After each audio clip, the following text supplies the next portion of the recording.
Nakaabang na ang buong bansa sa laban ni Manny Pacquiao bukas at tingin ng mga eksperto, alas ng pambansang kamao sa laban ang kanyang pagiging veterano sa boxing ring. Nakatutok si Athena Imperial.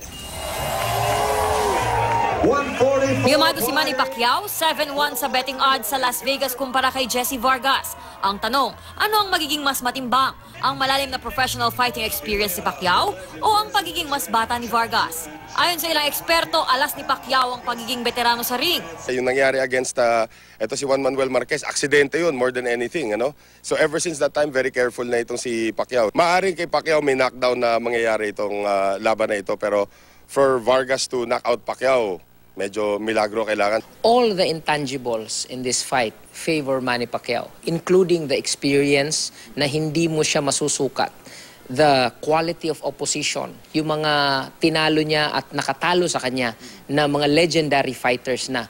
Kailangan daw baguhin ni Vargas ang kanyang fighting style para makuha ang atensyon ni Pacquiao sa loob ng ring. Ang pinakamalaking sugal na maaaring gawin daw ni Vargas ay makipagsabayan sa 8-weight division champion. If he will beat Manny Pacquiao, he will become an instant superstar. Ang bakbakang Pacquiao-Vargas, inaabangan na ng bansa. Gaya na lang sa hometown ni Pacman na Jensan, kung saan nakaset up na ang mga upuan sa Lagao Gymnasium para sa libreng live screening.